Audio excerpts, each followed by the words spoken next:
कृष्ण।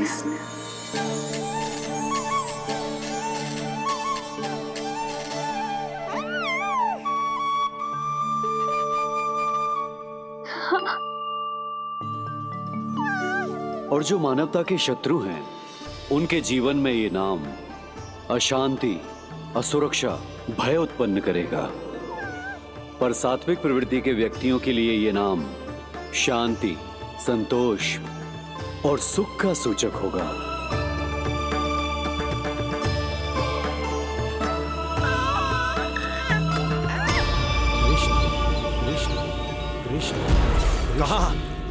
कहां से आ रही है ये ध्वनियां? कहां से आ रही है ये ध्वनियां?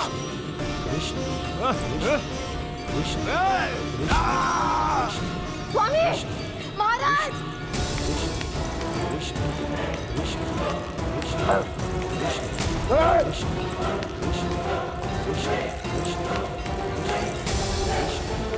कैसी ध्वनि महाराज?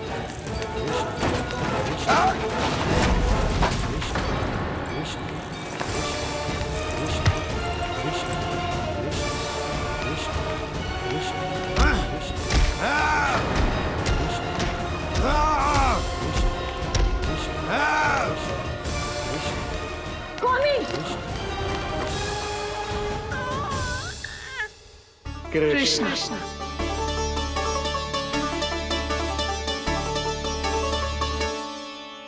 कृष्ण, जे नाम अनंत काल तक स्मरण किया जाता रहेगा, जय तेरी मैया का आशीर्वाद।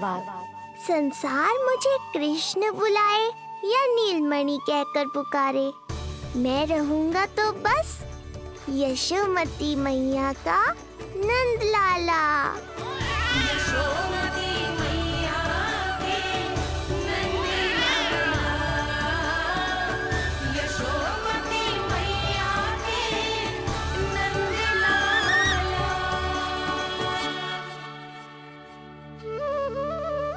गुरुदेव, आपने मेरे लल्ला को इतना प्यारा नाम दिया है, उसके लिए आपका बहुत बहुत धन्यवाद। एक बार गोपियों को पता चलेगा तो देखना कैसे रटने लगेंगी मेरे लल्ला का नाम। इससे पहले कि आप सब बाहर जाकर किसी और को बताएं, एक कर्मकांड शेष है। नामकरण के बाद पिता को आशीर्वाद के रूप में कुछ न कुछ उपहार बालक को अवश्य देना चाहिए।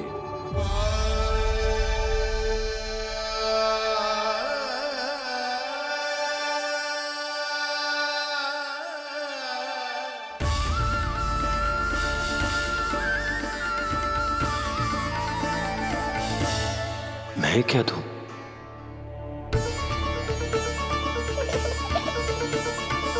वासुदेव मेरे शिष्य हैं और उनकी अनुपस्थिति में यह दायित्व मैं निभाऊंगा।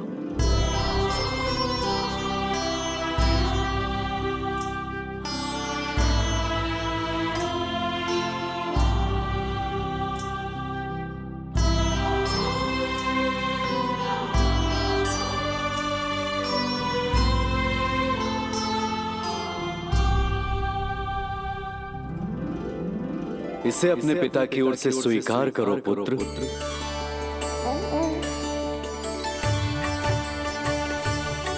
कल्याण हो।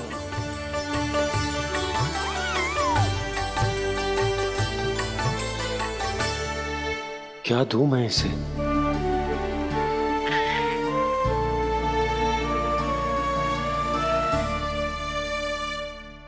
आप सोच क्या रहे हो? आशीर्वाद दो ना अपने कृष्ण को। मैं सोच रहा हूं कि लल्ला को क्या दूं?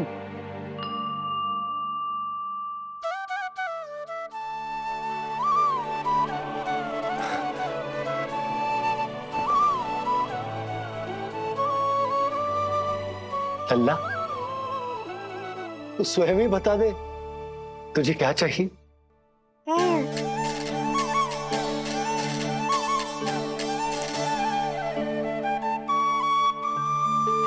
देखो जी, लल्ला ने ही आपकी उलझन समाप्त कर दी।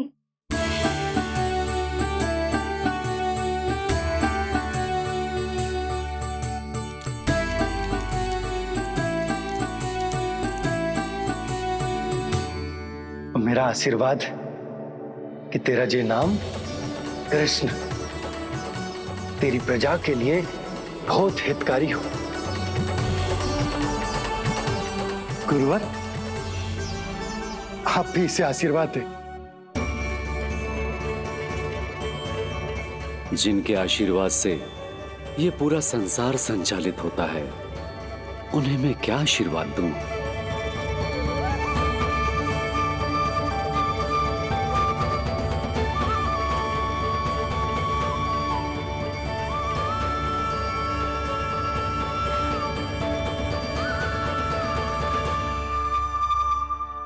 आपने तो मुझे मेरा नाम दिया है ऋषिवर।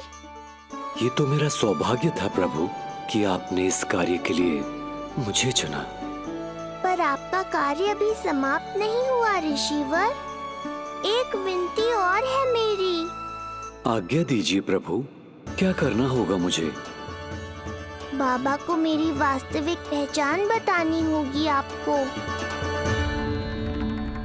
और इन्हें इस बात के लिए मनाना होगा कि ये मैया को कभी भी मेरा सत्य पता ना चलने दे। पर प्रभु, मैं ये कैसे कर पाऊंगा? आप ही कर पाएंगे ऋषिवर, क्योंकि अब आप इस कृष्ण अवतार के मुख्य उद्देश्य को जानते हैं। बंद करो, बंद करो ये ध्वनिया। कौन सी ध्वनिया? ये ध्वनिया बंद करो, बंद करो। क्या सुनाई दे रहा है आप? ये शब्द जो मेरे कानों में गूंज रहा है। भरत समझिए। रुक जाइए। बस मुझे मारा।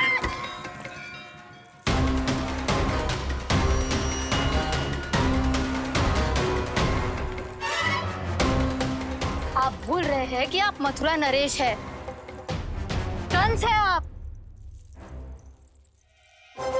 और किसी भी व्यक्ति, वस्तु या घटना से महाराज कंस इतने व्यथित नहीं हो सकते कि वो सुदबुक खो बैठे। स्वयं को संभालिए महाराज। बंद हो गई, बंद हो गई, बंद हो गया वो स्वर, बंद हो गई वो ध्वनिया।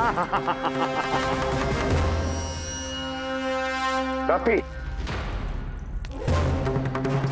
यूं मत सोचना कि मैं तुम्हें सुन नहीं रहा था। तुम सत्य कह रही हो। मैं कंस हूं।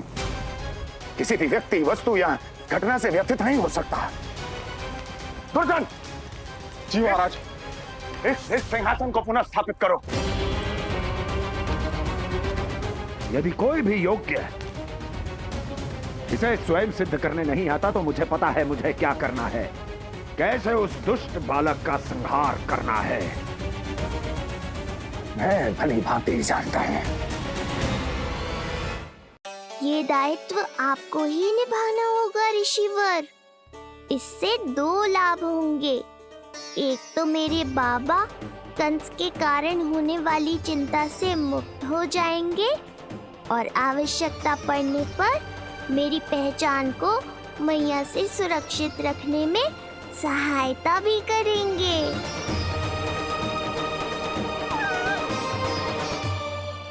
नंदराज, अब बलराम और कृष्ण दोनों को भूख लग गई होगी।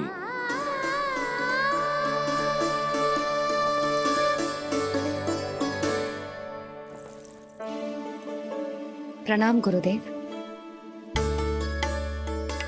प्रणाम गुरुदेव।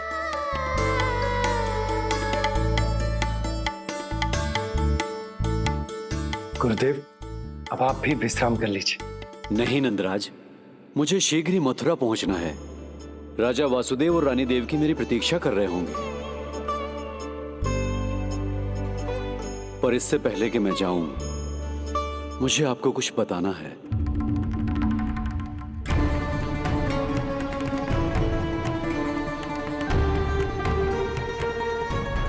गुरुदेव, आपके ललाट पर बल पड़ गए। सब कुछ ठीक तो है ना?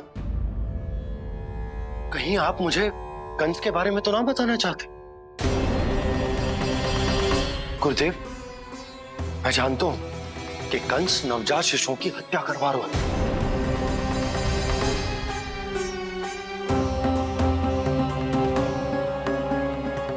कंस नहीं, कृष्ण के बारे में कुछ कहना है मुझे।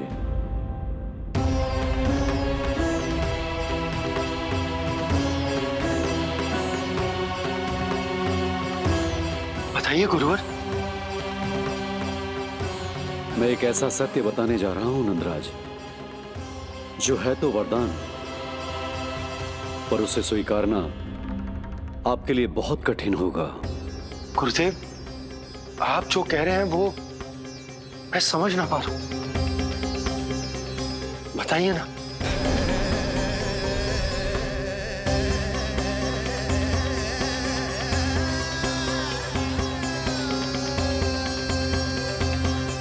बताइए ना गुरुवर।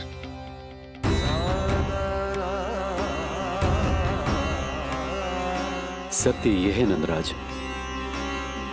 कृष्ण राजा वासुदेव के पुत्र हैं। कृष्ण राजा वासुदेव के पुत्र हैं। कृष्ण राजा वासुदेव के पुत्र हैं।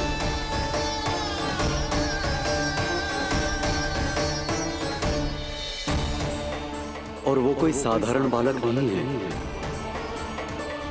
स्वयं श्री हरि विष्णु के अवतार हैं।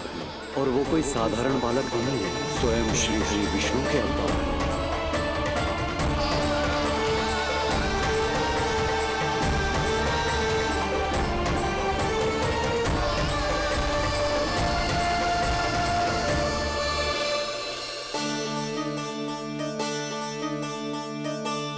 अशु विचित्र लग रहा है। कौन हो तुम? मैं हूं श्री विष्णु का अवतार। ये कैसे संभव है गुरुदेव? वो तो नन्हा सा बालक।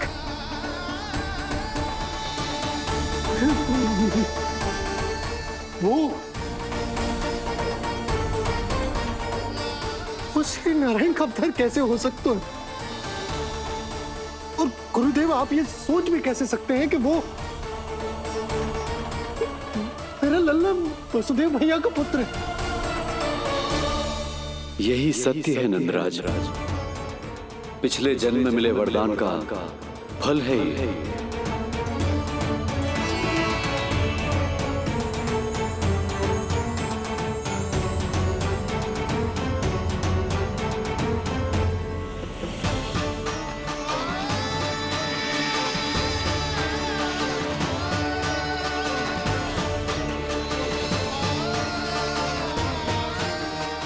मैं आपकी संतान के रूप में अवश्य आऊंगा, किंतु उसके लिए आपको मेरे अगले अवतार के बाद एक और अवतार की प्रतीक्षा करनी होगी, क्योंकि अगले जन्म के लिए मैं पहले ही ये वरदान माता देवकी को दे चुका हूं।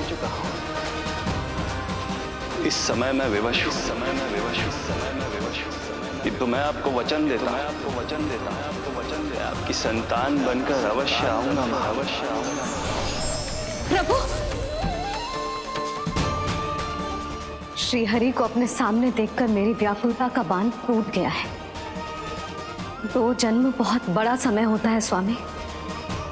अपने पुत्र के रूप में हरि को गोद में खिलाने के लिए अब मैं और 2 जन्मों तक प्रतीक्षा नहीं कर सकती। धरा!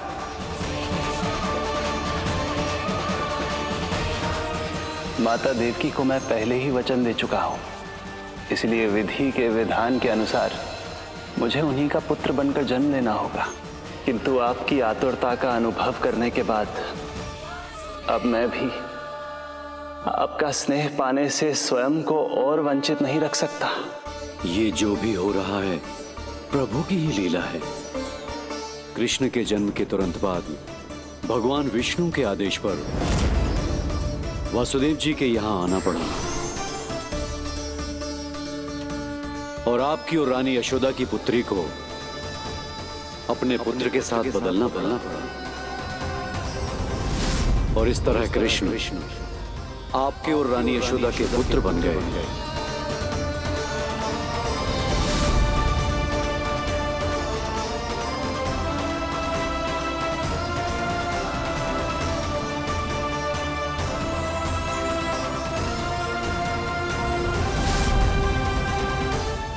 आपने सही कही थी गुरुदेव। जिस सुनने में तो वरदान ही लगता, पर इसे स्वीकार करना होता ही कठिन। जब यशोदा को इस बात का पता चलेगा तो उसे कैसा लगेगा? अपने नाम का अर्थ अच्छे से सुनो है ना तूने? उसका हर एक अक्षर भगवान श्री नारायण से संबंधित है, जैसे उन्हीं का स्वरूप है तू। बस मैया, ये सत्य आपसे छुपा रहे, इसी कारण बाबा के लिए ये जानना आवश्यक है।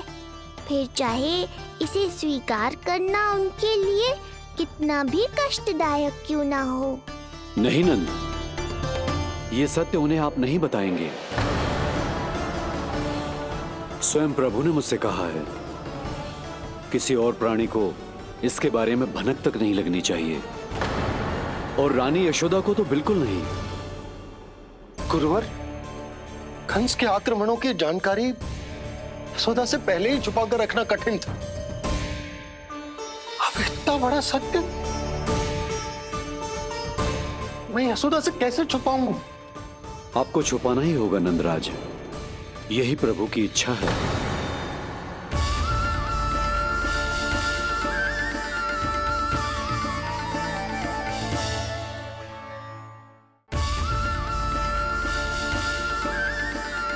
पर क्यों गुरुवर? ताकि नारायण अपनी मैया की ममता का अनुभव कर पाए। यही तो उनके अवतार का मुख्य उद्देश्य है। मुख्य उद्देश्य? हाँ नंदराज, नर नारायण के अवतार में अपनी तपस्या करते समय प्रभु ने जो अनुभव किया था, उसके कारण ममता के सुख का अनुभव करने के लिए प्रभु व्याकुल हो उठे थे। ऐसा क्या हुआ था, मुझे भी बताइए। हो सकता है ये बात इस सत्य को स्वीकार करने में मेरी सहायता करे। बहुत समय पहले की बात है। अनेक देवी देवता परम प्रभु विष्णु के पास बैकुंठ गए थे। वहां प्रभु की आंखों में आंसू देखकर वो सभी स्तब्ध रह गए।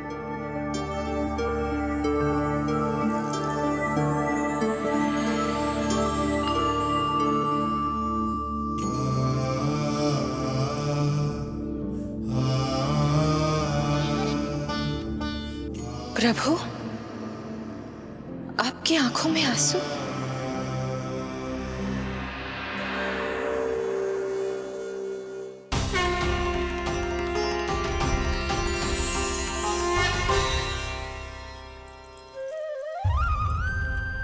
चिंता मत कीजिए, आप सब तो जानते हैं हिरण्यकश्यप को मारने के लिए मैंने नरसिंह अर्थात आधे मानव और आधे सिंह के रूप में अवतार लिया था। उस राक्षस का वध करने के बाद नर और सिंह दोनों भागों ने अलग अलग होकर नर और नारायण के रूप में पुनः जन्म लिया। वर्तमान में वो दोनों बद्रिकाश्रम में तपस्या कर रहे हैं।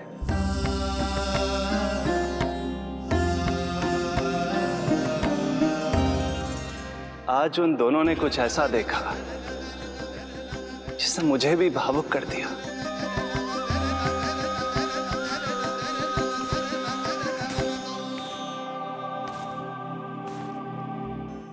सखा, ये युवक कौन है? निकट के एक गांव के धनी व्यापारी का पुत्र है ये। प्रत्येक संध्या वन के उस पार ये अपनी प्रेयसी से मिलने जाता है और फिर रात्रि भर उस नर्तकी के साथ सहवास करने के बाद सुबह अपने निवास को लौट आता है। यदि यही इसका नित्य क्रम है तो फिर आज ये इतने तनाव में क्यों है?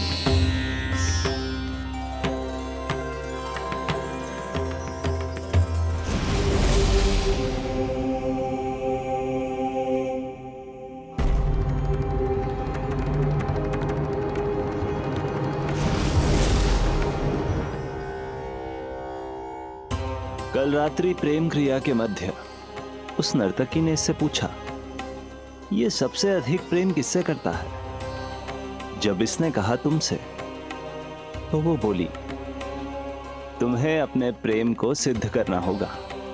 अपनी मां के हृदय को उसके तन से अलग कर मुझे सौंपना होगा। मां का हृदय?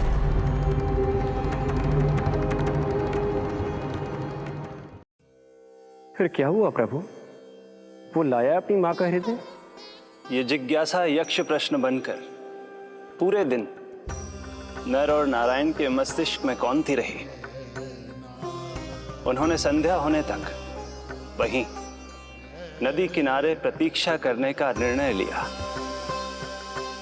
ताकि वो ये जान सके कि क्या वो युवक अपनी क्रूर प्रेयसी को छोड़ेगा या वासना में अंधा होकर अपनी ही माता की हत्या करने का जघन्य अपराध करेगा। अब उसके वन पार करने का समय बीत चुका है। युवक ने विवेक का परिचय दिया है सखा। हे प्रभु, आपका कोटि कोटि धन्यवाद।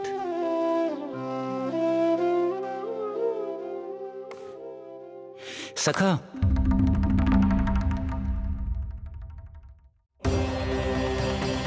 सखा मुझे बताओ, जो अकल्पनीय था कहीं वो घट तो नहीं गया?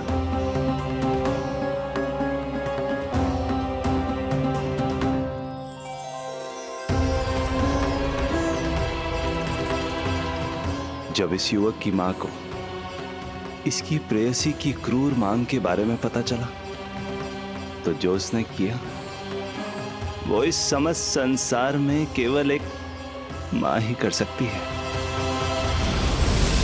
बस इतनी सी बात?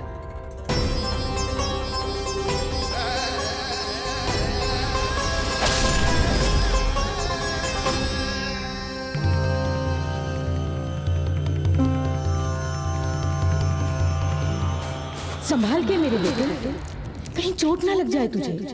संभाल के मेरे बेटे, कहीं चोट ना लग जाए तुझे। संभाल के मेरे बेटे, कहीं चोट ना लग जाए तुझे। ये तो उसकी मां की पुकार है। मां, मैंने क्या कर दिया मां? मां!